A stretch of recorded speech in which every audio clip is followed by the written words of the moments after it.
दो तीन जरूरी बातें करने आया हूं आउट ऑफ जो न्यूज वायरल हुई है कि जोमेटो के एक डिलीवरी बॉय ने एक महिला को, जो मॉडल हैं, उनको बीट अप कर दिया, मार दिया। उनके नाक की आप सब इमेजेस देख चुके हैं और यहाँ पे भी आपको दिखा देता हूँ उनके नाक की इमेज कि उनके साथ क्या हुआ है। तो उसको इन्होंने बीटअप किया। क्यों बीटअप किया और आपको क्या करना चाहिए, ये दो तीन बातें मैं इसलिए करने आया हूं कि आपको भी ध्यान रख पाओ और आप बच पाओ। ठीक है, आपका बचना जरूरी है, वो इम्पोर्टेंट बात है। इसलिए हुआ क्या, इन्होंने डिलीवरी की और खाना लेट आया। जब खाना लेट आया तो इन्होंने फिर ये लो शक्ल भी देख लीजिए आप कि कितनी बुरी तरह बेचारी को इंजरी हुई है।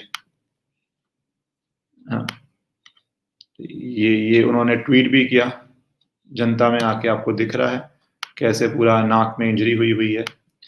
तो उन्होंने ये ट्वीट भी किया आके, और इसलिए किया गया ये क्योंकि फूड लेट आ रहा था। तो वो कस्टमर केयर के एग्जीक्यूटिव को बोल रही होंगी कि भैया खाना जो लेट आने की आपकी पेनल्टी हो जाती है, कई बार खाना आप फ्री में दीजिए या मेरा ऑर्डर कैंसिल कर दीजिए, क्योंकि मैं क्यों इतना लेट खाऊं, और मैं खा चुकी होंगी जो भी किया होगा इन्होंने। तो इस पे डिलीवरी बॉय ने उनका नाक तोड़ दिया, उनको मार दिया। अब वो डिलीवरी बॉय ऑब्वियसली, जब उन्होंने ट्विटर पे ये किया तो सारी जनता ने उनको सिंपैथी दी, और जोमेटो ने भी बोला कि हम पुलिस इन्वेस्टिगेशन में हेल्प करेंगे और ये बहुत गलत है जो आपके साथ हुआ। पर अब दो तीन बातें जो डिस्कस करनी जरूरी है। पहली बात, बहुत लोग बाहर से खाना मंगवाते हैं और गलत भी नहीं है। कभी आपका घर में बनाने का मन नहीं होता, कभी आप वर्किंग प्रोफेशनल्स हैं, आपके पास टाइम भी नहीं होता बनाने का खाना, तो आप बाहर से मंगवाते हैं। तो इसमें दो तीन चीजों का जो बहुत जरूरी ध्यान है वो ये है। पहली बात, यहाँ पे तो नाक टूटा है, कई बारी इससे वर्स भी हो सकता है, स्पेशली अगर आप महिला होके ऑर्डर कर रही हैं तो, राइट।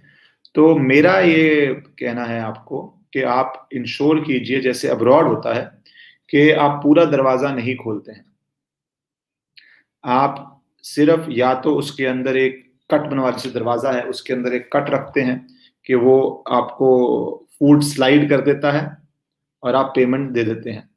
तो या तो दरवाजे में जो हो जाता है, या फिर आप बहुत मोटी दो चेनें रखिए कि आपको खाना जो है वो वहां पे रखे, आप कैश दें और निकल जाए और उसके बाद खाना आप अंदर लें। क्योंकि ये बहुत छोटी छोटी सेफ्टीज होती हैं, पर ये बहुत इंपॉर्टेंट सेफ्टीज होती हैं, क्योंकि हम बहुत ज्यादा बाहर से खाना, एक प्रक्रिया ऑल ओवर द वर्ल्ड है, जोमेटो है, स्विगी है, और भी बहुत सारे हैं। दूसरा, कंपनी की जिम्मेवारी तो ऑब्वियसली है ही है।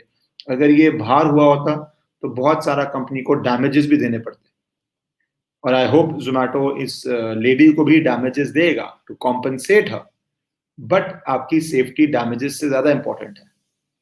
तो ये जो ड्यू डिलिजेंस इन कंपनीज की है, वो इनको थोड़ी ज्यादा स्ट्रिक्ट करनी पड़ती है, करेंगे भी। इनको मैं किसी कंपनी के अगेंस्ट नहीं बोल रहा, वो अपना बिजनेस करना चाहते हैं, कोई उनका व्यक्ति क्रिमिनल एक्टिविटी कर देता है, कोई एम्प्लॉय क्रिमिनल एक्टिविटी कर देता है, तो company needs more strict norms. But ये रोक पाना कंप्लीटली कंपनी के हाथ में नहीं हो पाएगा, आपके हाथ में है कि आप जितने प्रिकॉशंस एक्स्ट्रा ले लीजिए उतना बेटर है।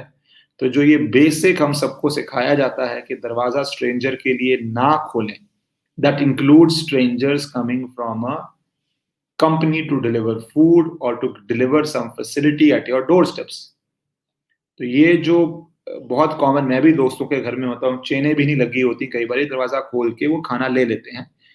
प्लीज इसको मत कीजिए, केयरफुल रहिए। कानून तो अपना काम करेगा, इसको सजा मिलेगी, पर आप अपनी प्रिकॉशन अपने आप कीजिए, सजा की वेट मत कीजिए, ये आपके लिए अच्छा रहेगा। ये दिमाग में मेरे, कंपेयर टू हम अब्रॉड कैसे फूड लेते हैं, वहां पे भी हर जगह नहीं है, कई जगह वहां पे भी ऐसे ही लोग ले लेते हैं, वर्सेस हम यहाँ पे कैसे ले रहे हैं। ये बेसिक सेफ्टी नॉर्म्स हमें फॉलो करने चाहिए अपने आप को सेफ रखने।